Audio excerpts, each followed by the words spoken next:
Hello and welcome to the first episode of the Into the North podcast. Yes, last episode was our first episode of the name TBD podcast, but that was our 0th episode. That was our pilot. So this is our first official episode as Into the North. This week we're going to be covering the tier list posted by Siggy, ShaperSavant, Do Hand Touch, and the Gigabeast, and tier list in general. And we're also going to be covering the watch list posted by Sheldon Menery, who's on the rules committee for EDH, and he has some interesting cards on there. So that's going to be we've got a few points to discuss there. Also, we've got some listener questions, which is excellent. So glad to hear the feedback from you guys. So those are going to be, some of those are on topic. So those might be interspersed throughout the topics, but we'll also have a final closing topic on that. So I'm your host, one of your hosts, Noobz, joined by my co-hosts, Sick Robot. Hey, what's up, guys? And Spleenface. How's it going? This week, Null is gone in Germany, so we're excited to have him back for next month. But yeah, we're wishing him well. Okay. Yeah, we'll hold down the fort with 3 people. Okay, so let's move on to housekeeping now that introduction is done. A few notes. We have a new podcast email, and that is going to be found at intothenorthpodcast@gmail.com. So we prefer, for listener questions, we prefer Discord as a method of communication and sending in your questions. But, some people have asked for the email, and if you prefer that method, go for it. Also, we have updated audio for our last episode, which, when released, was less than wonderful to be a bit coy about that. It's Spleen, why don't you give us some special shout-outs? So we heard you guys loud and clear about the audio issues, but even more importantly, just all-around awesome person by the name of Calvin heard you, and Calvin actually reached out to us and asked if he could help us out, and so he went through and remixed the episode, and it sounds way better. He is an audio engineer and follows Competitive Commander and also lives in Toronto. So a massive shout out to him, and thanks a ton for all around help. Cool guy. Yeah. Yeah, just huge thanks to Calvin. Really doing huge favors. Yeah. Just awesome. So some of you I know couldn't even make it through what we had posted. So hopefully please go back and check that out. And if this episode's audio quality is anything to speak for, you can, it'll be, this one might be a bit better, but the last one, the new audio is leagues ahead of where it was. And also we have one more shout out, Spleen. Yes. So a user by the name of NS Lover reached out to us with a logo that he made for us. So you can see that both on our Podbean account and also on the Discord. And that's just super awesome. We never expected people to support us this much, but they did. And so thanks a ton to NS Lover. Yeah, the community response, so warm and welcoming. Just thank you guys. This community is great. Okay, so let's move on to new developments. So myself, I've posted quite the monstrous Gitrog line on the subreddit. You can go check that out. It is a 60-step loop for a to do Gitrog dredge combo without the Titan. And this is assuming Anafenza is in play. So as you're dredging through your library, your Titan is going to get exiled. So that leaves you with Guy's Blessing as a shuffler. And oh boy, what a doozy that line is. It has so many twists and turns. I know Leptis and Kibitson were 2 very prominent Gitrog pilots, were also very enthused about that line. It just I don't know how I came up with it, honestly. It was kind of just everything all clicked together. Lots of shout-outs to Biopower for coming up with the sorcery speed line. I used one of his tricks, which is the Entomb trick in this. But yeah, so much new innovation for loops. I hope some of you guys, any Gitrog players out there, feel inspired to reduce the lines and the necessary cards. By all means, that would be a huge help, especially for the people who don't want to have to get a Chains of Mephistopheles, Lion's Eye Diamond, Mox Diamond to actually make this loop happen. So, yeah. Also, another thing for me is I'm kind of toying around with a double Titan build of Gitrog that takes advantage of Tainted Pact and Plunge into Darkness. So it's using the double Titans for redundancy. Now, with the Anafenza line, with the Titanless line, because it has so many cards, I can't really rely on that, because if, Necropotence, for instance, gets exiled, then I just can't even do that line anymore. So it's if that line gets reduced, then I wouldn't have to do double Titan, but in the meantime, double Titan for redundancy. And we've got the deck already has lots of outlet cards, so yeah, we'll see how that goes. Yeah, just so much non-determinism in that deck right now. The Anafenza line, there's some non-deterministic parts, but the actual core loop is deterministic. You can check it out. It is deterministic. that's always a good thing. We will link that in the podcast description if anybody wants to check it out. No slow play violations here. Yeah. So another thing that's been happening in the community is people have been posting just all kinds of super spicy brews that try and take advantage of bonus round, particularly in the like Grixis or Yidris color storm decks. And it's definitely a really cool card. It's an interesting card because the double red is very much a challenge to work around.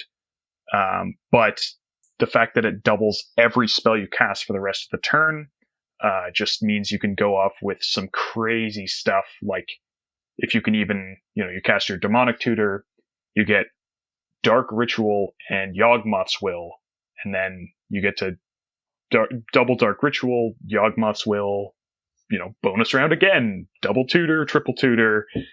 So that's something people have been having a lot of fun with. And there are some really crazy lines. So, Spleen, what you're saying is to support the double run and the casting cost, we should start playing Blood Moon in our Storm decks. Yeah, I think that actually makes a ton of sense. It checks out. Particularly the High Tide Blood Moon synergy.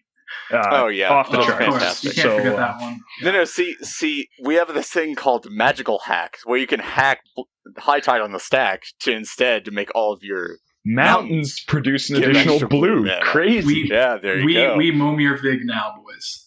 Oh, yeah. Okay, and Sid, you wanted to mention something with about Shaper's obsession with Animar? Oh, yeah. Just huge pushes forward in the Animar community recently. Somehow, it's been on hold for about 2 years now. Hasn't been a lot of progression, but just a huge surge in popularity recently. I know, Shaper is the main push for it. I don't know how it happened, but he just latched on to the deck and started running with it. I know Astral's hopped on the train too, been playing it a bit in practice. I think it's just brews are coming back in force recently. So what are the main changes to the Animar list? Do you know? I think he's working with just really pushing for new and improved lines on a lot of the stuff. I think some of them are just using like Kiri, like the ancestral statue that's that's spirit, a classic.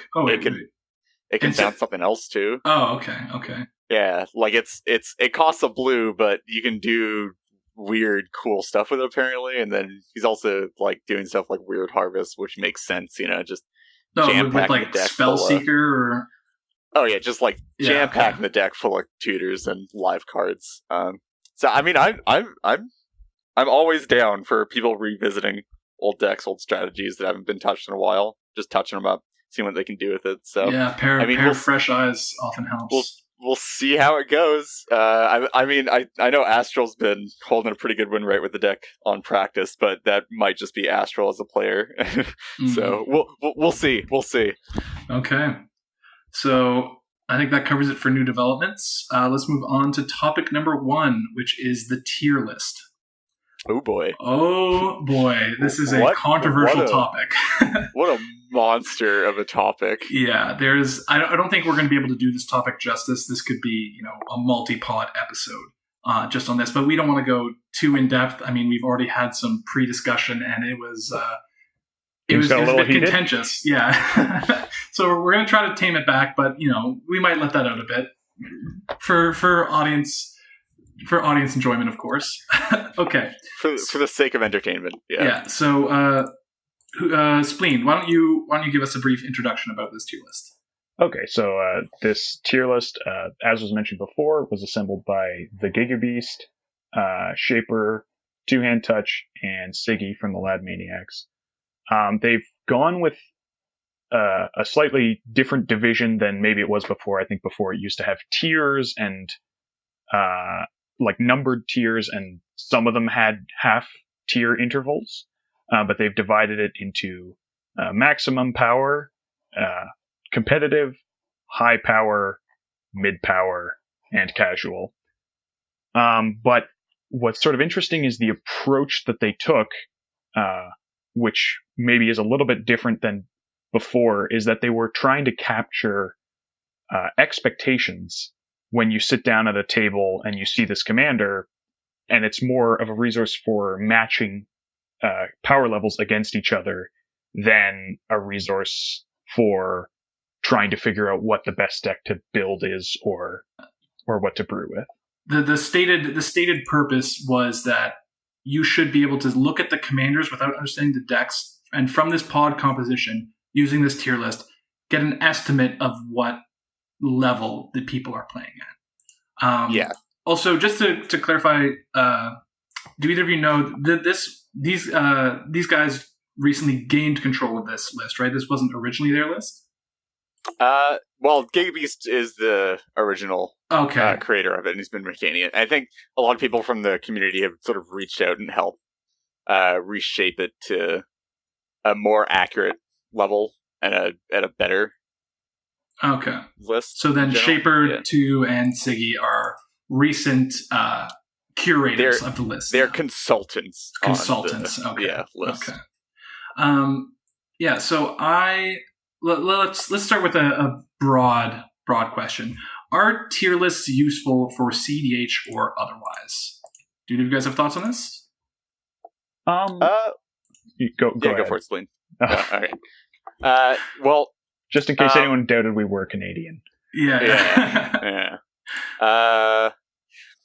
The tier lists in general, for a community and format as small as CDH, generally aren't going to be as useful as they would be in any other format.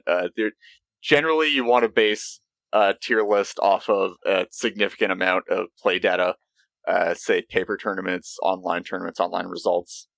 It makes it a lot easier and gives you a lot easier of a time to make a tier list more accurate. And we just really don't have the amount or density of data harvesting or just anything of that sort to make anything even close to accurate enough to be useful. Yeah, we've kind of got to rely on, unlike the other lists for Modern or Legacy, where they're actually getting match data and they're just using numbers to figure out these tiers and how they finish. We're kind of forced to rely on experienced players' intuition and using, sort of whatever human algorithms we're applying to the data we get from the games we play, or more magic theory, right? Like, it's pretty clear to a player that, mana drain is better than counterspell. So if you're looking at a deck that's just running counterspell, for instance, that should be a mana drain instead, or, these kinds of filters applying to decks and card choices, commander choices, archetype choices, and using that to construct these tier lists from experience. Well, yeah. And like the whole thing with I think the other thing about a tier list for competitive commander is that if you look at something like a modern tier list, it's probably not going to have more than 20, 30 decks. If you look at tier lists for, something like a fighting game, maybe that game has, 50 characters is a lot. There are 785 playable commanders or something along those lines. Only going up, yeah. That number's only going up, and there's more decks that you could build than can be expressed with molecules in the universe. So yeah. And also, like, just in general, even if we're talking about, like, tier lists outside of competitive EDH, even then, I don't think a lot of people consider tier lists that valuable of a resource anyway, just because you're always going to get tier lists tainted by whoever's putting them together. And even if you put them together in, like, a week, you're only getting a representation of the meta within the past month or so, just because of how fast online formats move a lot of the time. Yeah, and unlike 2-player or 1v1 formats, I think Commander. I mean, it's. I don't think it's fair to say that what I'm about to say for just 1v1 formats, but I think Commander. There's a lot more room for player skill to affect the win rate of a deck. A lot of the decks, some of the decks are kind of autopilot, like Godo. It's pretty autopilot deck, but there's still decisions to be made there, when to go off, whatnot. But lots of the top tier decks are very skill intensive, and we can see that based off of the varied win rates. You look at Six, where he's placing on the Cockatrice ladder, and it is quite high above everyone else. And there's other pilots who are piloting the same deck and who aren't having the same finishes or results. So a lot of it does come down to player skill in terms of people's perceptions of power levels of decks. I would add, though, that there is, I guess, theoretically a ceiling for these decks. If you did every play correctly, Shuffle Hulk is going to be... There is a way you can order Shuffle Hulk compared to Alesha or, Thrasios, Timna, or not Thrasios, Yisan, Zur, Animar, whatever deck. There is a theoretical ceiling to these. At least I think so. But like, again, even with the ceilings, like if we're just talking about like Goldfish in these decks in a vacuum, we're just like talking about their power level in a vacuum at optimal play. Even then, if you look at like decks and how they perform in different pod compositions in specific metas over time, it's just there are too many variables and nowhere close to enough data to piece together anything like this. Like you can make these rough assumptions, but to put them into hard tiers as an actual competitive resource, yeah, no, good luck. Okay, I think it's fair to say that there's no one is going to be able to construct the tier list. I think there's a platonic ideal tier list. I think that's kind of what I'm trying to say. That there is a theoretical, out there tier list that is ranking these based off their ceilings, but obviously we do not have nearly enough data, and we're humans with lots of error. We don't have enough games, and our whatever algorithms or rules we're using to create these are clearly subjective. And there is also the question of, even if we could, let's say we can create a ideal platonic tier list that ranks every commander by its absolute power level, absolute ceiling power level. Is that necessarily what you want for, learning about the game and deciding what to play? Like, because this was some of the source of controversy. There's a commander, but that commander is also at the head of a deck of 99 cards that frequently are very relevant to whether or not it wins. So, does every, let's say, Grixis legendary creature deserve to be in the competitive slot because you could build a competitive Grixis Doomsday list with no commander at all? Is that, if we arrange the tier list that way, do we lose a lot of the useful information for sorting out which commanders are actually better than which other commanders? I think that kind of produces its. I think that list has its own separate merits. I think because I think the list as it is now is a subset of that other list, right? I think that other list would contain the information necessary to derive this list or this style of list. Just a pure ordered list of commanders like this would be a derivative of ranking decks based off color combinations and archetypes and strategies. So 5-color Flash Hulk, if Corona is at the helm or a Togatog, whatever, it might not be the best because there's, Nagila or Tazri that you can do some layered stuff there, or they're just better commanders generally than Corona, which can screw you. I think those decks are still, that the archetype and that strategy is still competitive because I think it could maintain a certain win rate in competitive pods. Yeah, and the whole thing is when we're talking about these tier lists, it becomes very hard to determine whether you're ranking generals, commanders, or whether you're ranking the decks that they're heading, right? So, because there's a lot of overlap there, too. There are a lot of commanders that helm the same deck, and there are a lot of decks that have multiple commanders that do different things, but it's still at the core of the same deck, right? Yeah, there's some commanders have many different strategies. Thrasios, Timna, obviously, there's so many different ways you can build that deck. But it's definitely interesting too in that it's not so 5-color Flash Hulk is a interesting example because it can be helmed by every 5-color deck. And then there's different strategies so the Tasigur Tainted Scepter list that was in the show notes of our last episode follows a very similar strategy to PST or Paradox Scepter Thrasios. And, those are very similar strategies. Would you just say that Tasigur is not competitive because PST does it better? I don't know if that's right to say. You might want to say that you might want to do it based off color combinations. There's so many different ways you can rank that because if you're just doing based off the pure strategy, then I guess Tasigur and PST are in the same category. But, color combination, then you've got a whole bunch of different axes you can compare these on. And then, but maybe then, right? Maybe we say, hey, maybe Tasigur style, maybe PST style Tasigur is strictly worse than PST style, actual Thrasios stuff. But maybe there's this other build of Tasigur that, you can't really do with the partners, and even though it might be a bit worse, it's still this whole unique different thing, and you have to rank that differently too. Yeah, that's where I think it gets really complicated, right? Yeah, if you're saying that Tasigur Hard Control is maybe not as good as Tasigur Tainted Scepter, just for whatever reason, if there's let's say we're just going to assume that Tasigur Tainted Scepter has a higher ceiling, we're saying it's worse, but it's at the top of that category of deck. It gets really complicated then.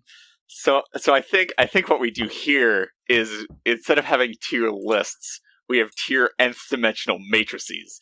And you have all these different you have strategies, you have each power level ranking for each commander with each speed ranking and each number of different types of decks in the pod. How it performs into different pod compositions. Yeah. Exactly. Yeah. And then you also rank how good they are at different levels of player skill. So if you have this deck is really good if you're a really good player, but here's the number of how good it is when you're also a worse player. But here's the deck that has a really low ceiling, so it has all these different rankings. Okay, so you two get to work on that. I'll start the business selling hologram projectors so that people can actually look at this. Yeah. See, no, we just need quantum computing, and we'll be right there. Yeah. That's or just AI to do this all for us for sure. Just auto organize all of these. Yeah, we need a good magic bot to just play all of these pods. But lightning speed, get all the data. And we're joking, but I do think there is some merit there. Where if you think about doing tier lists like this as more of a matrix, not necessarily all this other stuff on top of it, but if you just add in more than the commanders into a list like this, you might be able to get a more accurate cross section, right? So let's say you even just have instead of just commanders, you have commanders and strategies. Yeah. maybe that gives you a lot better of an idea, right? Where you can, on one axis, you have all these different strategies. You have stacks, you have like hard control, you have like mid-range, you have like control combo, you have like aggro control, like just all-in combo, interactive combo, all these like different deck archetypes. And then on another axis, you have all the commanders, and then you can rank how good a commander is at piloting each of those archetypes, right? I think that's a reasonable way to approach it. That's actually feasible, right? I think because these tier lists are kind of geared towards newer players or players who might not be familiar with the shortcomings of tier lists, you run into some issues, right? Not all the new players are going to understand that. Why is a Togatog, so bad compared to Najeela? Can't you just build them the same? Or maybe Najeela isn't the best example because Najeela does its own stuff. But let's say, let's say Tazri literally just Flash Hulk, right? Without food chain for whatever reason you want to build this. Why is Tazri up here compared to something else, right? You need to look at the actual strategies that are differentiating them. And I think that could be beneficial to newer players to understand that, you know what, yes, you can build a pretty good Togatog deck because the 99 is what matters the most for giving you those win percentages. Yeah. And I think the commander gives you an edge. Yeah. The big thing to take away from, or not necessarily to take away, but the big thing to go into like looking at this tier list with is that I think the assumptions being made are that whenever you're looking at a commander in a specific tier, we're looking at the deck that's associated with that commander in that tier is the deck that's trying to take advantage of that commander as best as possible, right? And we're not ranking Thrasios Timna random jank big green bombs with tooth and nail in tier 1, right? Yeah. We're ranking, hey, when we're looking at Child of Alara and high power, we're not looking at it as a Flash Hulk deck that's dedicated to doing all this stuff and like layering with Hermit Druid. We're looking at it as a deck that is trying to take advantage of Child of Alara as a card, right? Well, yeah. I wouldn't necessarily say that's exactly what this tier list is doing. Because I think this tier list has entered into a slightly tricky area where they've made some judgments about what it's almost like they're looking at expectations, so it's sort of a weighted average almost, where if like maybe this deck isn't built the best way to take advantage of the commander, but if you sit down at a table, it's probably what your opponent is actually running, even if there is a deck that takes advantage of the commander better and is also more competitive. It might wind up in a slightly lower area just because people don't run it for whatever reason. Maybe it's overshadowed by a competitive deck that does a similar thing. Or I can actually see that. That makes a lot of sense. Where I think the tier list as it stands makes a lot more sense if you look at it as like an average of what types of that deck you see played. I think how often. There's an issue though, because the competitive decks, the competitive EDH community is very small compared to the overall EDH community, which is massive. So many people are playing this format. So if we look on EDH Rec, we look up Gitrog Monster, there's like 1,500 Gitrog decks. How many of these are competitive? Probably not a lot. So if you're looking at a weighted average, if you see someone sit down with a Gitrog deck, odds are it's not a competitive Gitrog deck. Unless you know the player and you know they play competitive decks, the majority of Gitrog decks you see are probably not competitive. I wouldn't necessarily agree with that. I think a key thing here is that if you look at Gitrog, Deckmore Salvage does appear in 80% of Gitrog decks. But are they equipped to take advantage of this, right? Are they built optimally for that? So maybe we can pick a different commander. Let's say Yisan, right? Yeah. The competitive Yisan decks have the options to go infinite with Team Sabertooth combos, or they can just go into Craterhoof. Okay, if you see a Yisan deck, Yisan is a very popular budget commander. Okay, you can build this deck for nothing. So if you're sitting down at a table, it could just be someone's, Yisan filled with all the, extra green commons I have. Like, it's a very popular deck, and the maximally tuned competitive builds aren't going to be the majority of what you see. So, how would you feel if instead of just straight averages, the tier list I'm just trying to look at the underlying what the pattern of this tier list looks like, right? And I think maybe if you look at it more like a gradient, where in the max power section to competitive section, we're just looking at the peak, the peak decks for those generals, right? Yeah, sure. And then as you move down the tier list towards more and more casual, we start introducing the aspects of more, okay, this is an averaged out ranking of a lot of people will play this. I think it's casually. fair. I think it's fair to say that you're not going to see a lot of Child of Alara Flash Hulk decks. Yes. The most Child of Alara decks you see are probably going to be, high power to casual. But again, this is the problem: is that do we really know that the peak of that average peak of Child of Alara is going to fall at high power compared to other stuff? Child of Alara is a better commander to have in the command zone than Corona, right? So maybe you're just going to say that, the peak of Corona is people just playing meme decks. So it's going to just fall into casual. But, then again, this is where we get into the messiness of just just data in general, right? We can't say any of this definitively, right? We're just you probably don't see a lot of Child of Alara super competitive, and it might not be where it is averaged, but then again, we don't actually know, right? We don't know what play groups look like across the world. So we've kind of got really deep in this conversation without discussing placement of any commanders in this tier list, I don't think. So we should just briefly there's 10 commanders in maximum power. Let's just list them off. So this is there's a competitive tier, which is there's 35 commanders, and there's 10 commanders in maximum power. So in maximum power, we have Sisay, Captain Sisay, General Tazri, Cast Dissident Mage, Najila the Blade Blossom, Teferi Temporal Archmage, Gitrog Monster, Thrasios Timna, Yisan, and Zur the Enchanter. So, do you guys... this might be a little... a loaded question. Yeah. Do you guys have any cards, any placements you disagree with here? I think in minor ways, yeah, but I think again, I have disagreements with placements in this tier list, but I don't think it's necessarily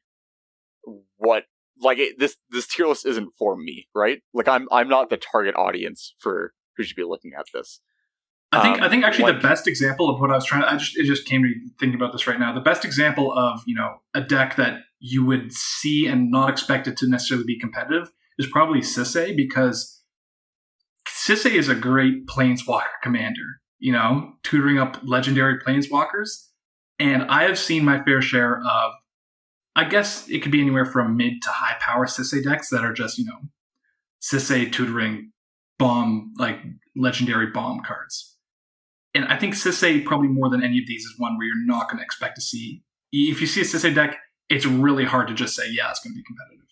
Yeah, from their philosophy of the tier list, I think Sisay sticks out for me, and so does Yisan. And if we were looking at it more of the ceiling, which decks built the best are the most powerful, I don't necessarily agree that Yisan belongs there. I'll agree to that. Teferi has suffered a lot in my mind with the advent of the Timna meta. I'll agree to that as well. And I have never actually been that impressed by the Gitrog monster, but it clearly puts up results, so I must be wrong about that, and it has to just be because I first saw Gitrog piloted by Noobz, so... That was brutal. Okay. God. Let's you want to cut that out for a bit? I mean, you might have to cut that from the episode. Let's just say I've improved as a player over time, and the deck has also improved over time. Okay, that's all I'm going to say about that. But yeah, so I'll also, I think Gitrog does probably belong at maximum power. I think it's at the lower end compared to some of the other decks on here. I will also say that I don't think Sisay belongs. I think that's probably like the biggest, like the largest continuous theme with Gitrog on tier lists is that he always belongs in tier 1.5, whether it exists or not. Yeah, if only Gitrog was blue. He is the most tier 1.5 deck in existence. Yeah, for sure.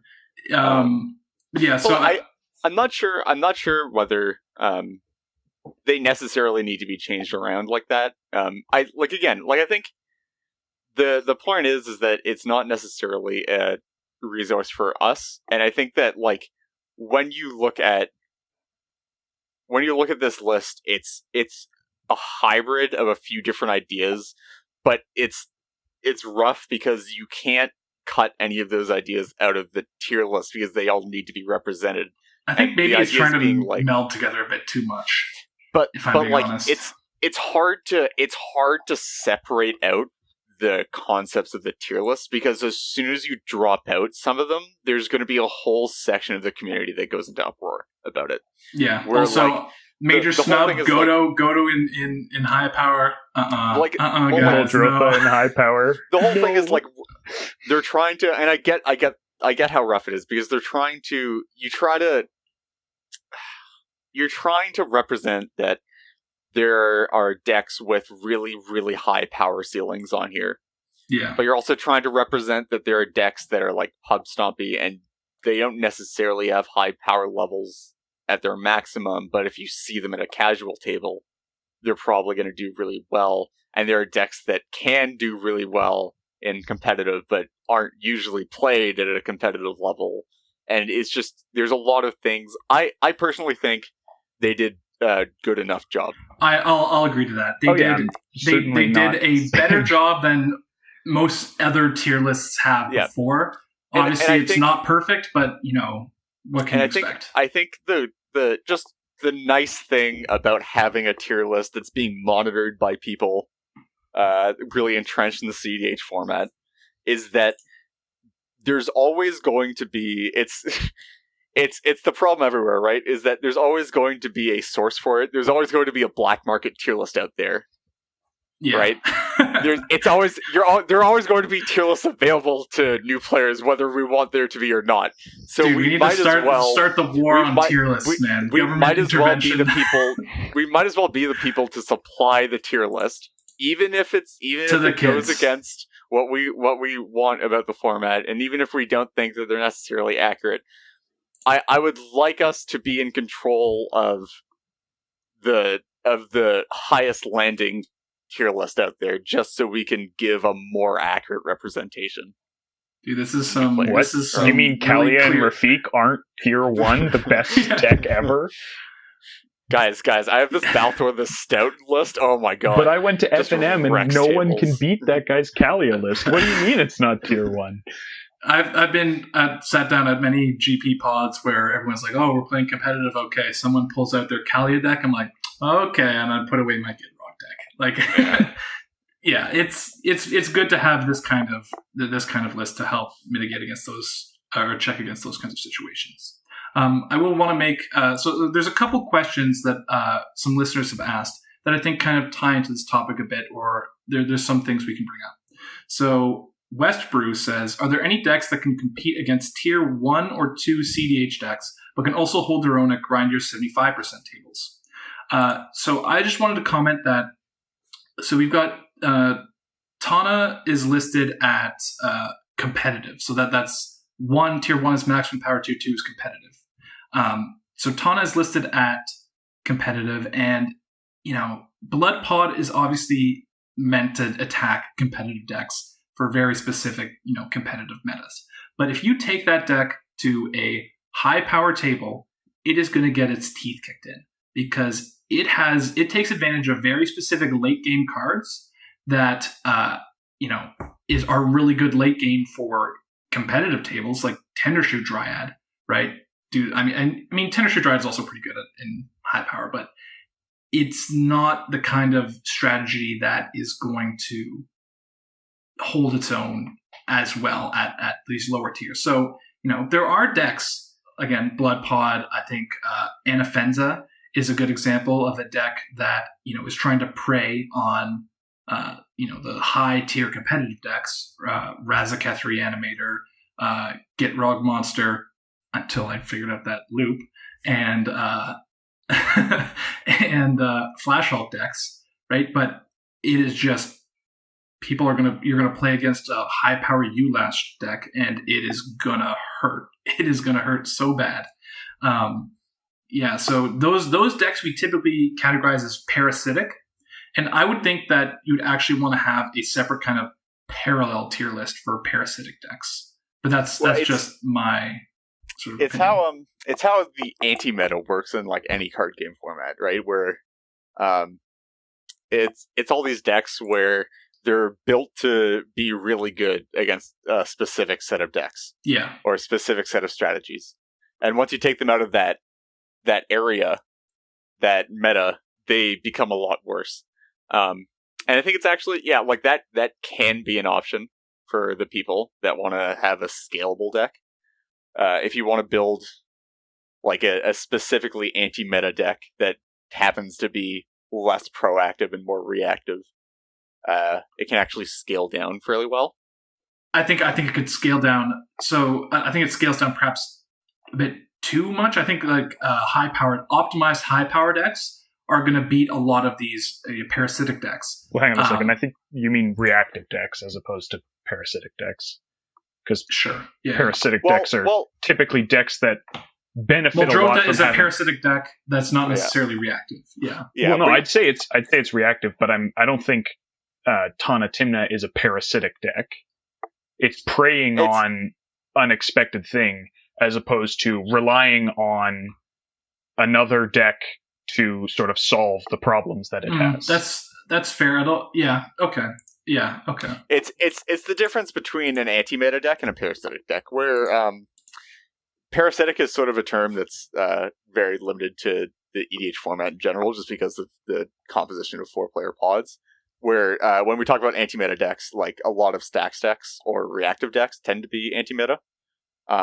In order to play counter magic in the format and profitably, you have to play counter magic that's specifically targeted towards decks that you expect to see. That whole topic.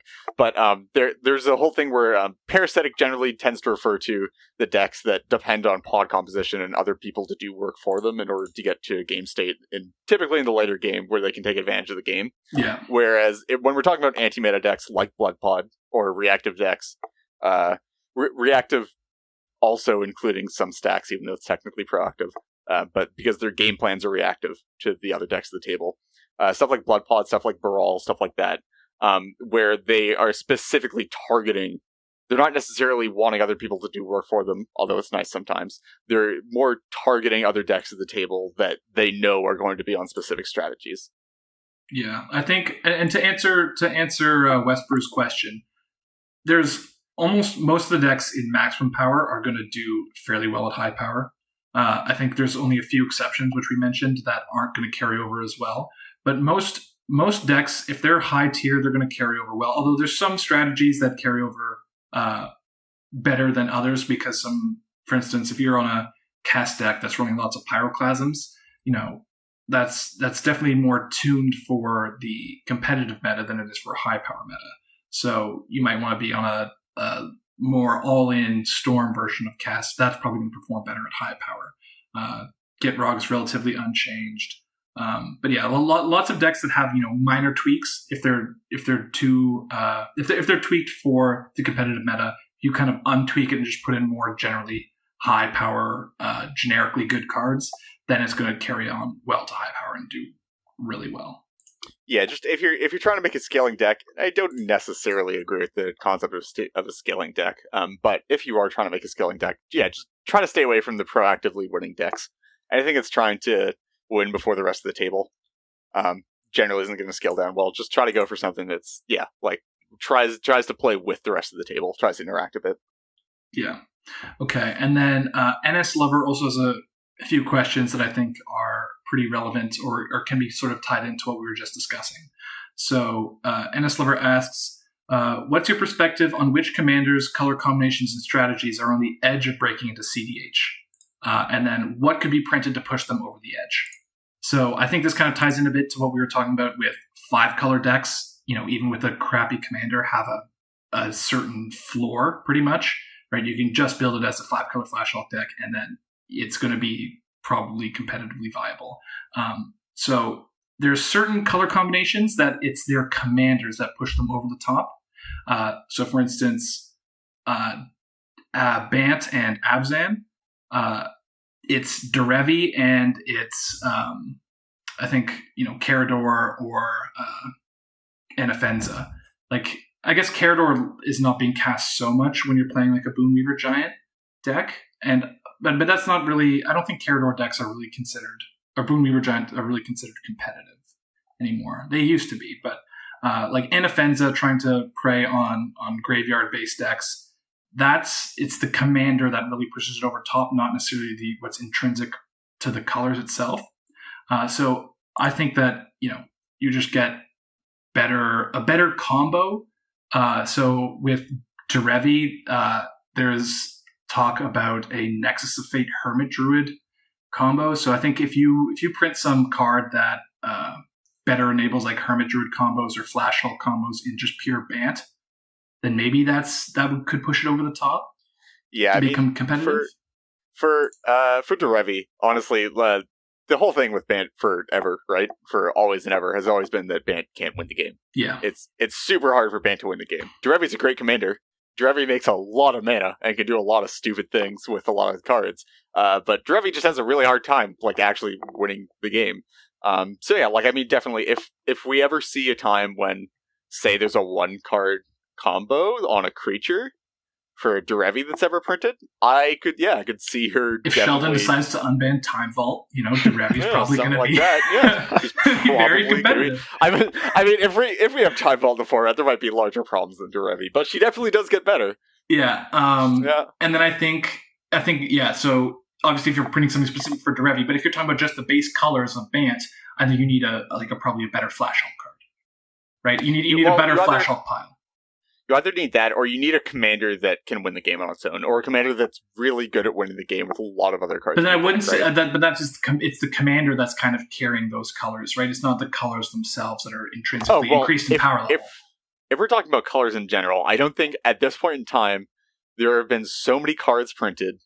The decks would, or the colors at least, would need so much of an overhaul. I don't think that there's a single card, or even up to 5 cards even, that would make specific color combinations better. I think in order to make color combinations like Abzan, like Bant, actually break into the competitive sphere, you need something like a commander that's going to be accessible to you every game. Particularly with the existence of 4-color partners, and some of them actually being good, you need a commander that's better than, if we're looking at Bant, you need a commander that's better than adding black to your deck and playing Timna. It has to be better than both of those things, not just one or the other. Either that, or it has to do something better than Timna. It has to do something unique that's not what Thrasios and Timna do, right? So are there any? So I think that covers color combinations. Do you think there's any commanders or strategies that are on the edge of breaking or on the verge of breaking to competitive? I've been doing some amount of theory crafting around trying to get a true, a hard lock deck. Usually, maybe either knowledge pool or possibility storm and, rule of law type effects. And it feels always like it's almost there, but there's not really a commander that you'd want to run it that also has the colors you need. I think it would kind of need a lot, and the things that it would need would also just translate into increasing the power level of currently existing strategies as well. So that was the closest I could come up with. One other color combination that I just sort of wanted to touch on was actually Naya. I think that is also there. If there's openings for a commander that could be printed that would make that competitive. It has the ability to find good win conditions because of green can tutor creatures, which is how that deck is going to win, or white can find your birthing pod.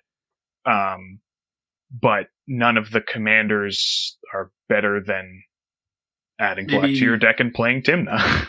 Yeah, maybe so they need either a good commander that combos with something that already exists, or maybe if they printed like a creature or something that just straight up one card combos with Marith, then those could maybe bust in to the format. Yeah, I think Marith's probably the prime target there. If you're looking at Naya in general, just like a single a one creature combo with Marith would probably make him the other way better than he is right now. There's also I have been impressed with Samut, Voice of Dissent. It makes Yisan combos in particular really easy. So that's still pretty mana intensive. It is mana intensive, yeah.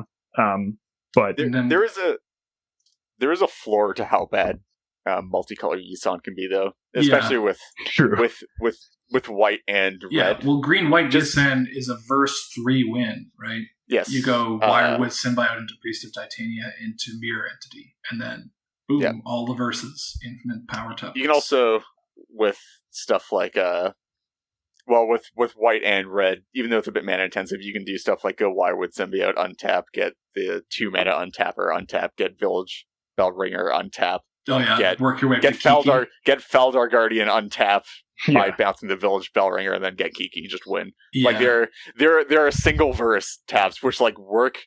They work if you have big mana engines out. Samut just has a lot of stuff printed on that card, eh? Like, it's one of those cards where every time you look at it, you realize that you forgot one of the effects on the card. Yeah, like what? Samut has double strike and vigilance. She has flash. Wait, what? When did this happen? Wait, she has an untap effect. Oh, right, yeah, she does. Yeah. My question is, she has flash and haste. Why? Yeah, right. Yeah. Can I comment? This could be a whole nother thing. I'm not going to go into it. But can I just say, I love the design space of like mid-expensive commanders, like 4 or 5 mana, but with flash. I would love to see more of those, because it's a really great way of making those mid-cost commanders a lot more playable in CDH, because they allow these turn cycles where instead of tapping out and having to just like wish that you're surviving turn 3, turn 4 tapped out, you can hold up mana for the entire turn cycle and flash them in. Dude, what if Wrath Capuchin was just Vidalcan Ori and he was green as well? Like I think that's what you're kind of talking about, right? Like, yeah, but I'm just saying, like, stuff like, if you can imagine, like, just having stuff like, imagine if, like, Gitrog Monster, imagine, like, had flash? if Momir Vague had flash, right? Like, obviously those are really good examples. So much. Those would be disgusting. Actually, but just maybe something with, like, a bit lower of the power level, but still has, like, flash and maybe, like, another keyword-ish ability. I think that would be really great, and I think it would be a great way of having, like, a card that's, like, not necessarily, like, competitive or really good because you can just cast it turn 2 and off to the races. Yeah. But it's one that gives you access to these strategies where they're not bad because you have to tap out to a commander, but you still have to eventually cast the commander. That also just sort of made me think about if there was, I didn't think about this in the colors because Teamer already sees play, but if there was an efficient, say, like 2 creature combo that didn't require too much mana in Teamer, I think that actually Surak Dragonclaw has a lot of really attractive things as a commander. Like it has that, it's the mid-cost flash thing. It can't be countered, and creatures you control can't be countered. Just means that if you decide you want to force your combo through, you're gonna force your combo through. Yeah. Man, but Surak there isn't Twin the combo just for a isn't long time. Quite there. Yeah. We'd have to get something a lot more efficient than Kiki. Yes. For that, I think. Yeah. 2 triple red. Gross. Yeah. Okay. So, and then the last question that I think could tie into this segment before we wrap it up, also by NS Lover. do you think 4-color partners would still be everywhere if Timna and Thrasios were banned?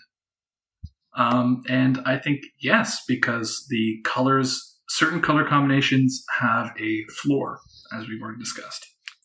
I would say no, because as soon as you ban Thrasios and Timna, all the 5-color decks take over. Okay, I think people. Or is there anything I'll actually take a middle. I'll take a middle ground. I don't even think you need to ban Thrasios. I think if you ban Timna. No, Thrasios could see play because you already see divergent decks. I think it would be a deck, but I don't think it would be a meta centralizing deck. I think if you look at the color combinations that Timna can be played in, basically 4 out of 6 of them see play purely because of Timna. Yeah, I think what happens when you ban Timna is you lose all the Hulk decks immediately bail out. None of them want to be in that color combination anymore because they want 5 colors so they can have Gamble and they can have Pyroblast and they can have all this other stuff. Yeah, that's a good point. What stays in that color combination is PST and Infinite Mana style decks. Just because they really want the Infinite Mana outlet. And Timna's a really good card, but it's not as valuable as Thrasios in those decks, just to have the outlet in the command zone. Yeah, Thrasios is just like better Tasigur. That kind of effect is like. Well, also, if Timna was banned, would people play Thrasios Ravos PST or would they play Thrasios Vile Smasher PST? I think you stay probably in because you want Angel's Grace for Angel's Grace. You want Anag, right? There would be a lot more ambiguity though. You'd see a lot more split in the player base. I think between including red and white. I think you probably still stay in white just because of Silence and Angel's Grace, but I'm not sure. I mean, also like E-Tutor is like super valuable in that deck just because it can get Scepter. But I mean, Thras Vile might become the big thing. Who knows, man? Okay, so if Thrasios and Timna were banned, is there any way you got like is there any archetype that still survives in 4-color? Like divergent transformations control because you get partners, maybe? But it feels like I'd rather just run Najeela. She makes tokens, problem solved. So divergent either swaps to Najeela or it swaps to Brea. True, yeah. Those are your two options. Okay, what about I think Brea and Idris would still see play. Those are the only 4-color. I mean, what about a Kydel deck? People would jam Kydel, but it wouldn't be a good deck. You'd pretty much anybody that's trying to play any amount of like fast-ish combo, adaptive combo in 4-color, you immediately swap to 5-color. Because there becomes no reason to not play Najeela with super efficient win cons or Najeela with layered food chain, right? Yeah. I think Najeela is actually what kind of seals the deal. I don't know if without Najeela being printed, if going to Tazri and if you're trying to maintain the same strategies, if Tazri is really where you want to be for. But the thing is that Tazri also does just win with infinite mana and 2 creatures in the deck. That's true. Like you get that ally that kills things, and then or you get the shapeshifter, right? Yeah, you get the shapeshifter, so you can get infinite death triggers.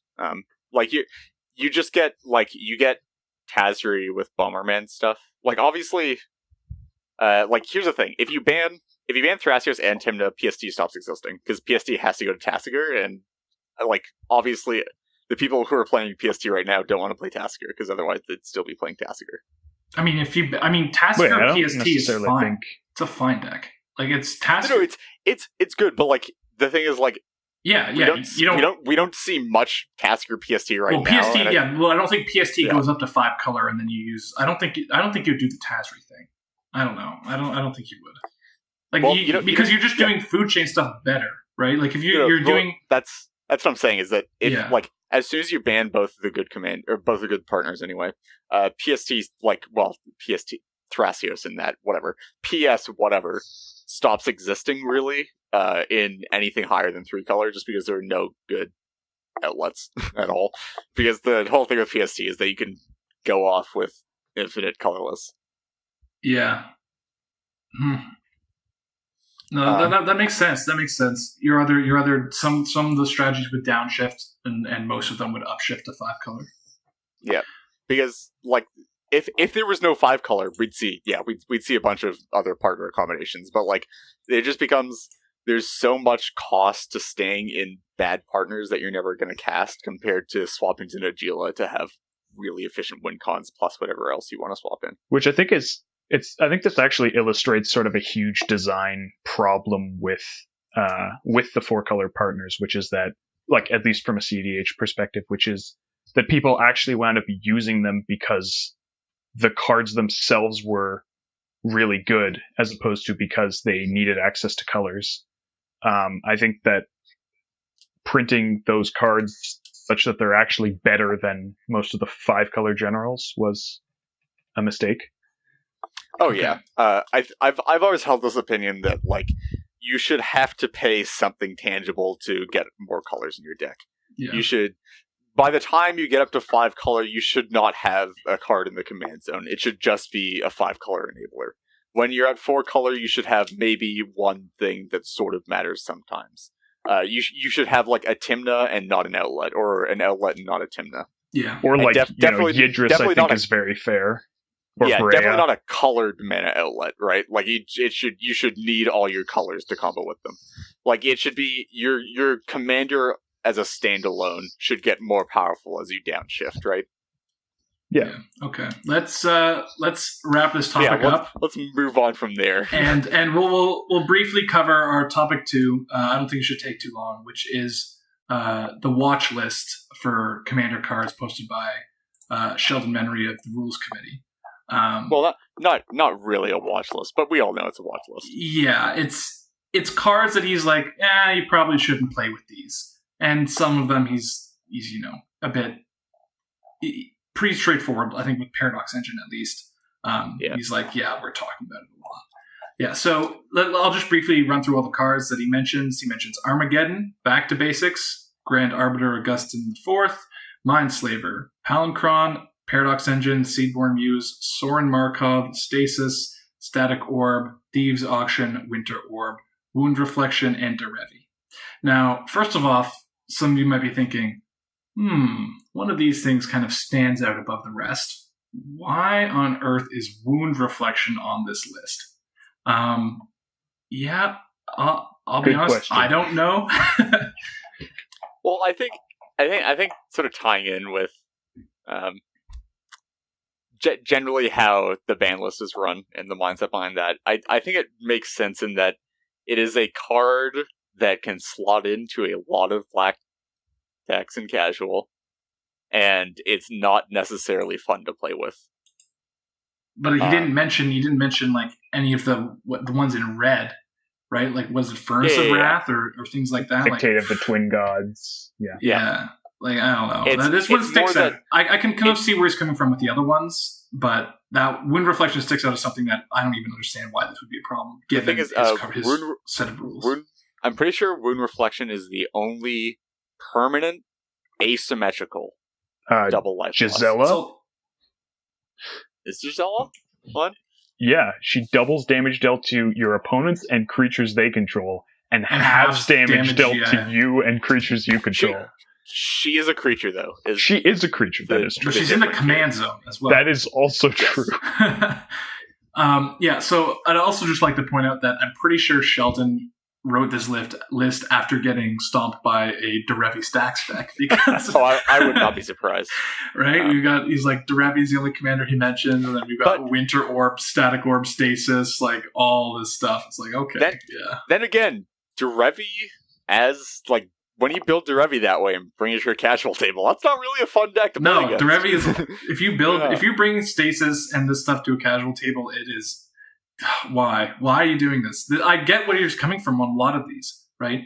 People need to, it takes a certain level of discipline to play these cards correctly, and not just be like, oh yeah, I'm going to jam Armageddon and then not do anything. Like, that's miserable. Absolutely miserable. Well, I think one thing that is kind of important to point out, though, is that some of the cards on this list seem to actually, in particular the Derevi ones, seem to actually go against his sort of previous banning philosophy, where he said, you know what, cards like Hermit Druid or Ad Nauseam are fine because you really have to try to, make them be super powerful. Like, you build your deck with no basics, you're not doing that by accident. No casual player is going to just jam Hermit Druid into their dinosaur tribal deck and then have it be oppressive. I think that's also true of Derevi decks. Like, you have to be putting in ways to break. No, you put in stasis, right? Right, but stasis doesn't actually get you there. You need stasis and either a creature with double strike or a way to give Derevi vigilance. Well, any creature with vigilance. Yeah, sure. So you're talking, you need any creature with double strike or the equipment that gives double strike, or any creature with vigilance, or anything that gives reconnaissance, or so much. Right, but you have to decide to run Derevi, a card that lets you stasis lock and stasis. Okay, but the whole thing here is that what if we're not looking at stasis, just Winter Orb, right? Winter Orb or Static Orb are things on this list, right? With Derevi, there's so many things that is like you put in one card. So also Palancron, right? People might say, oh well, Palancron on its own, you have to have the intention. Yes, you have to have the intention to put in like Deadeye or Phantasmal Image or High Tide or something that combos with Palancron. But it's just not. It's not hard for some Timmy to be playing his Tasigur deck, his Tasigur Dinosaur Tribal deck or whatever 6-drop plus Tribal deck, and then be like, oh, go on EDH Rexy Palancron, and these cards see a lot of play. Throw it in, and then all of a sudden it's warped the style that his meta is adjusted to, right? You're not going to have that happen with Ad Nauseam or Hermit Druid because they have to, unless they're straight net decking or they are intentionally trying to pub stomp, it's just not going to happen. Yeah. And then Sorin, lol, what? Well, no, I get Sorin. I get Sorin too. It is a very unfun. As soon as you put Sorin Markov in your deck, you're saying, okay, I'm fine with just locking someone out of the game immediately. Yeah, and the worst part is that it's one player too, right? Imagine if you guys just shuffle up and you're like, you roll a dice and you're like, okay, so we're 3 going to play the game, and then you're going to have to sit and watch us play. Like, I guess just no fun. I guess for me, I think that the way I have seen Sorin played, and maybe it's just sort of an artifact of the metas that I've played in, people tend to have a little bit more discipline than that, in that they don't just sort of run it out, pick someone, and wreck them. But it's actually, it's frequently, held and then used as like, oh, you're at 120 life because you're playing your weird life gain deck. Well, take that, hard countered. I think relying too much on the restraint of players is potentially a mistake on this front, right? I think you're just trying to be like, what if the player has no concept of restraint and just is going to jam this? Which cards and then roll a die? Accidentally that's unfun, true. Yeah, right? That would feel super bad. This whole page is more of a list of cards that are very easy to use in unfun ways, sometimes unintentionally. Right? I think some of them are a bit of exceptions. Like Grand Arbiter, I don't think is that bad. Also, Mindslaver is another one that one.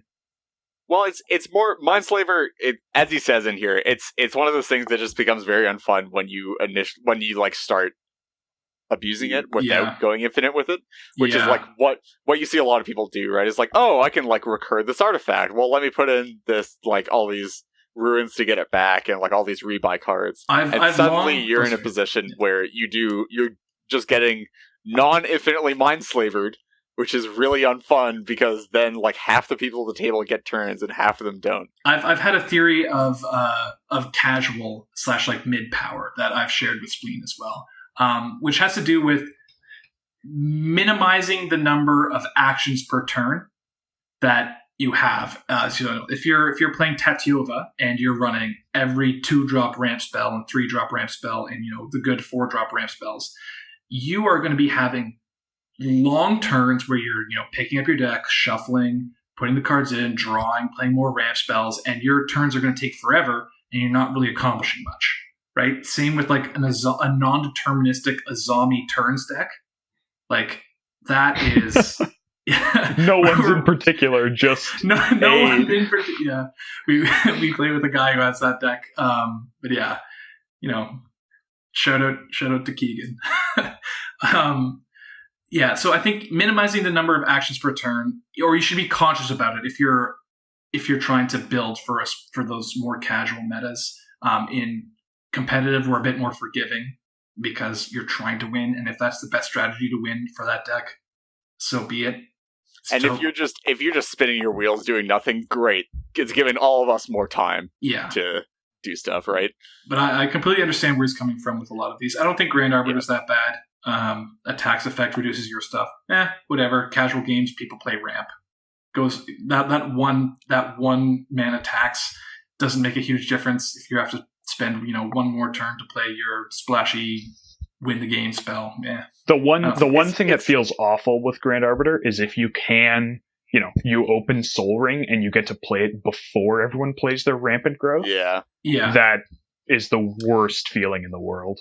I think it's more just like it's either like playing these cards and doing nothing with them, or just using them in unfun ways. Like it's not that a sphere of resistance is a really big deal and like it stops people from doing things. It's more that like it's just unfun to have a sphere of resistance on the board for everybody but one player.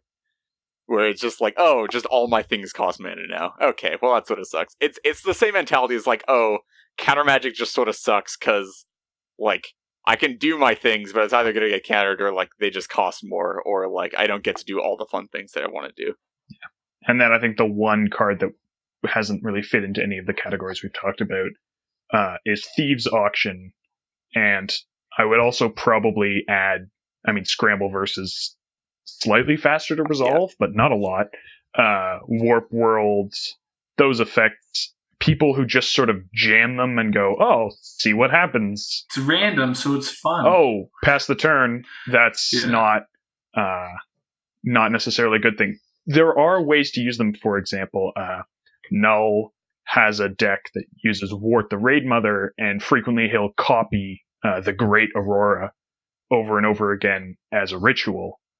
Putting in new lands, tapping them, doing it again and again, and then killing with Fall of the Titans or Comet Storm or whatever. And there, yes, that really does take a long time to execute, but the deck is built so that realistically, if there's 2 or 3 copies of the Great Aurora on the stack, just scoop. Like, just scoop it up. You have realistically lost this game, and, you can move on, as opposed to, we have no idea what could happen here. Maybe, we'll all shuffle our things in, put out new stuff, and then he'll pass the turn. And that just takes forever. And also, no one ever runs one of those cards in a deck. You play Thieves Auction, and then next turn Scrambleverse, and then next turn Warp World, and then everyone gets bored. But yeah, again, I think it's sort of the same thing as the tier list, where it's like, yeah, like these things they're probably not going to get banned, but it's just these list of things that, not for competitive, but in casual, it's very easy for these decks for these cards to either slot into an existing decks or build decks around themselves. And be accidentally unfun. Yeah. And it tends to be very unfun if you just play them in a like really automatic way where you're just like, oh, I drew Armageddon, I'm going to cast Armageddon without considering anything about it. Like it's very easy for these cards to become unfun. Okay. Well, I think that's a pretty good coverage for that topic. So let's wrap that up and move on to listener questions. So we already covered some listener questions interspersed in our tier list comments. So we've got here a couple from some of the same people again, who the questions didn't necessarily fit in with the last topic, but we're going to answer them anyway. So from Manta Ray Hat, they ask, do you think that Thrasios Timna make for a better Flash Hulk colors than Thrasios File Smasher? Sick, Flash Hulk expert. Yeah, I mean, I think this one is pretty cut and dry. I mean, Thrasios Timna is just like a great colors in general, and also Timna's a way better commander than Bile Smasher.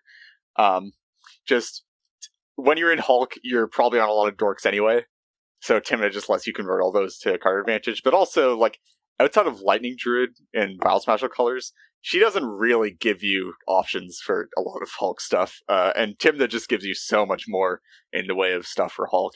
Yeah, I mean, Sorry. No, we had an interesting point that we brought up before the show, which is if you swapped the colors of Timna and Vile Smasher, would you switch your commanders? So would you run, Sans White, Timna Thrasios, as a Flash Hulk deck just for the ability of Timna if it was in red-black instead of black-white? And I think it's a hard question to answer, but I think I would probably swap colors, that is, to stay with Timna.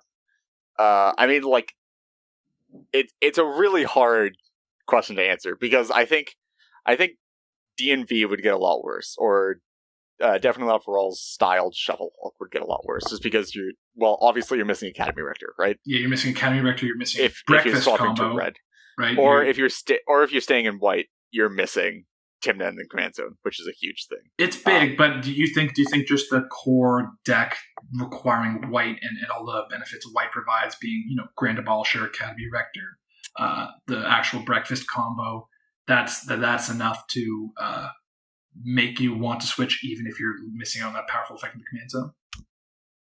So I think I would switch, but I think there are two paths that would happen if you would do that, where if you wanted to stay in white, you'd go to 4-color. Or sorry, you'd go to 5-color.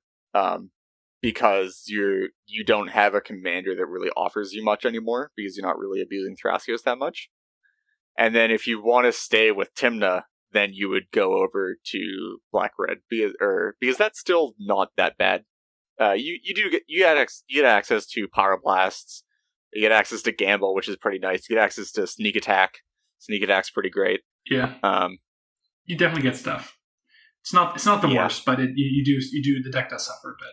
Okay. Yeah. Last question. Do you think the format would be better without Thrasios and Timna? This is from NS Lover. I don't. This is a really tough question for me. I don't know. I don't think I could really. Oh, that's a tough question for everyone. I think Timna is very over centralizing. I think I might have tipped my hand a little bit earlier. I think that the format would be better without Timna. Thrasios. Yeah, I don't have a problem with fine, more or less. I was in considering this question. I put together this whole Excel spreadsheet, and there's some really striking things, which is that of the 6 color combinations that are white-black, plus or minus, that are enabled by partners, so excluding straight white-black and excluding 5 colors. So the 3 and 4 color ones. Mardu sees play like the Mad Farm deck, Timna. Yeah. Abzan, some people run Anafenza, some people run Sidar, Timna, so half a point there. Blood Pod, Timna, and Thrasios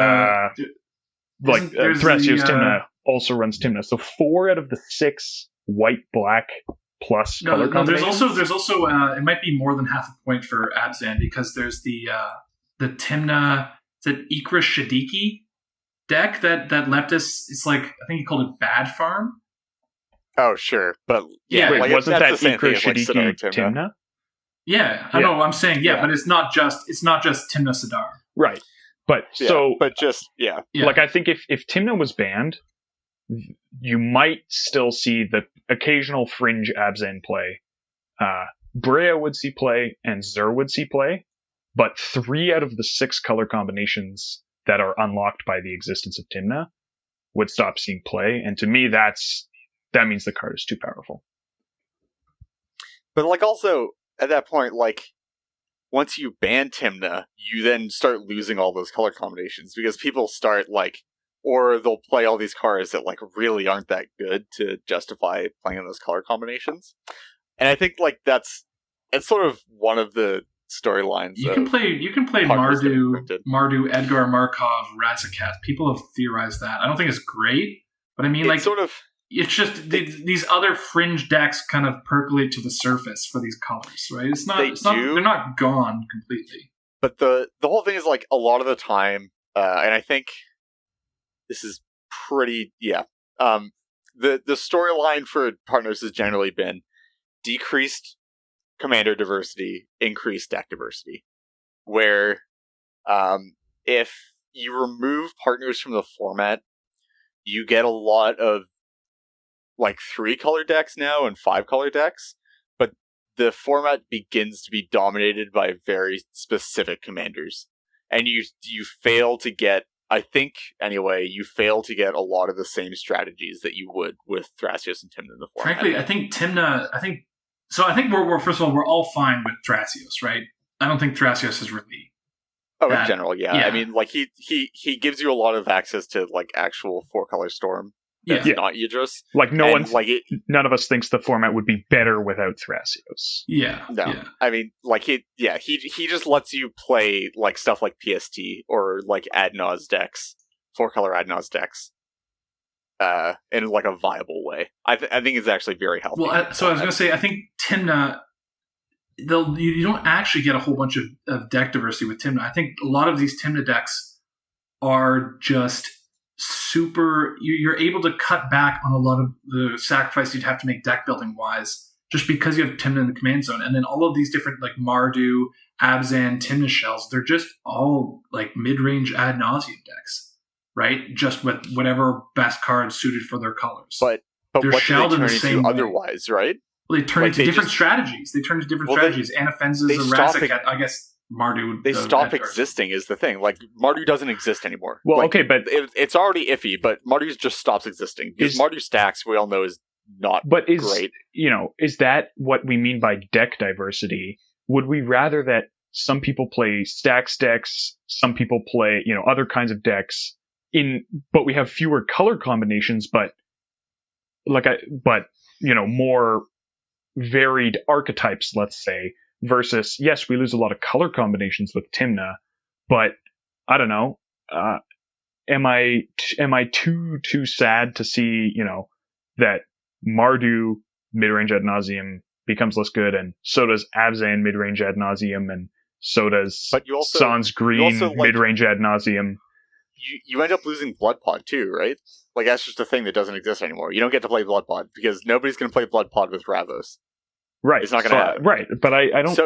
But I'm not sad to see Blood Pod go. I wouldn't be sad. Honestly, I think that deck... But I am, because the deck is... it's an integral, maybe not online, but it's an integral deck in the format. It consistently underperforms, is what I've noticed. I think that deck... But even if it does underperform, it still exists, and it's still something you have to take into account. Well, but you can build an underperforming stacks deck in any color, right? I don't know, you can build Anafenza stacks, right? Or Mara. I don't think it performs. Yeah. Or Mara stacks, right? But they're whatever. They're underperforming. They're all still worse than. But I think that's okay if you also. Away. I think that's also okay if you get rid of the Thrasios Timna sort of the decks. If the decks that the stacks decks are trying to stop become significantly less good because 4-color Flash Hulk isn't really a thing, and it just turns into 5-color Flash Hulk, right? But then you don't have the same level of, you don't have a commander that's an infinite mana outlet, and I think that 5-color Flash Hulk is not set up as well to take advantage of ad nauseum compared to Timna decks. So I think that both of those those decks will become less. What you're doing is 5-color Flash Hulk is now the only Flash Hulk deck, and it I don't know. People could play Sidisi. Some people do, but nobody is, because you're just going to play Tazri instead. But I mean, I don't know. People play agree. Decks just because they want to, right? I think that the power disparity between why are people playing 5-color Flash Hulk now, really? Because 5-color has benefits over for layered purposes. Because you layer it way better. So as soon as you take away Timna, you take away all the decks. Pretty much every dedicated Hulk deck ceases to exist. You can't play a dedicated Hulk deck anymore because it's just so much more efficient to layer. Yeah. You don't have the card advantage engine in the command zone to keep that up. So you just have to layer all the time. So you have Najeela layered combo, you have Tazri layered Flash. But I mean, those are extra on top of whatever tempo Najeela decks there are now, right? Najeela just becomes the new over centralizing. Wide swaths of decks that used to exist. Because even though it's sort of boring to have all these Razakats decks and whatever, and PST and DNV and all this stuff all have the same commanders, you start losing all of them. So if you ban the commanders out, you lose PST immediately, or like PS style stuff. PST becomes Tasker. And which is like significantly worse. But I think that's okay. I think that if you ban Timna, then like what dominant strategies don't become worse? Like think about, like what are we now afraid of? Tazri? You're still afraid of Flash I'm less scared of Tazri than I am. No, but like Tazri is less scary than most Flash Hulk decks now with Timna, right? Like Tazri can lose advantage very easily, right? You can easily outgrind Tazri. You can't outgrind Thrasios Timna. Like those commanders are just such good value engines that it just enables these very greedy decks. And I think the Tazri layered combo, it definitely has the speed and has the redundancy, but it doesn't have the grind as well, which I think is quite significant. Spleen, you had something to say? No, I think Noobz expressed it well. Just that I don't think that Tazri's not better than Thrasios Timna, which is what we currently have.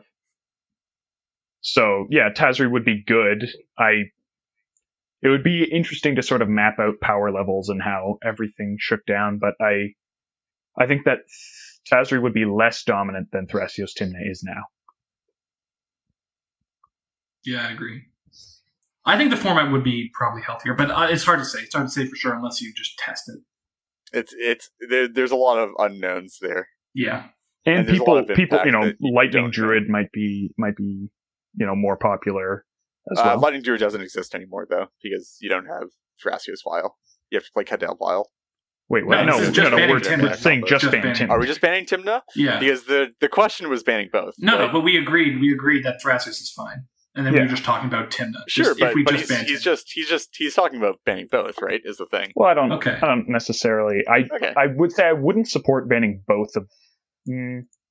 I wouldn't support. I wouldn't support banning both. Yeah. I wouldn't support banning Thrasios on its own. I think most of us are on the same page with that. And then the real question is, what if we just ban Timna? And then I think that's kind of where our conversation went. But yeah, so I think. And unless anyone has anything else to say about that, I think we're good. Let's close out the show. Okay, so that brings this episode of Into the North to a close. Before we go, I'd like you guys the listeners, to check out our Discord. That's where we've been getting all these listener questions.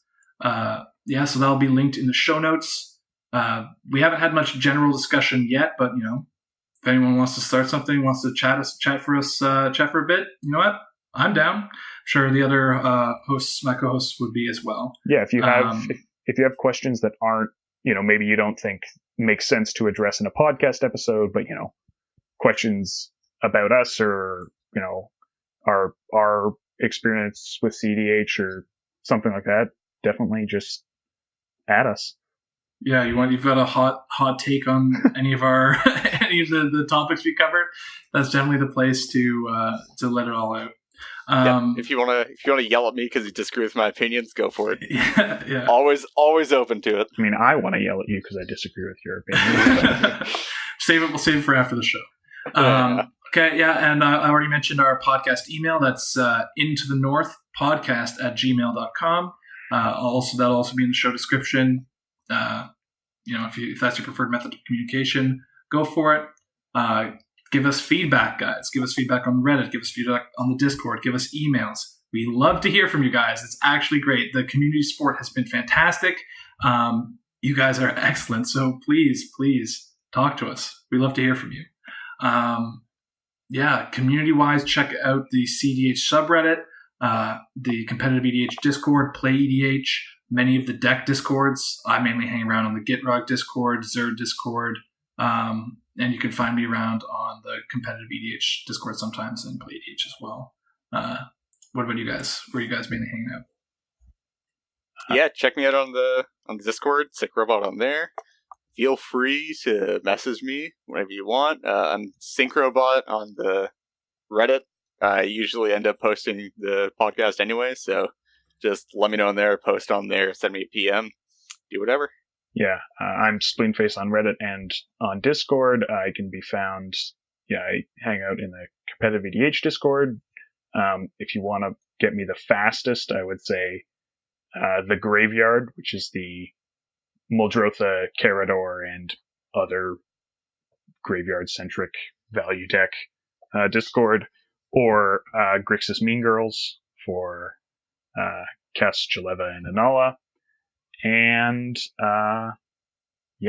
or obviously the Into the North Discord server. Yeah, really, guys, come on, talk to us. Okay, we're also lonely. Jeez, I just want to talk to someone.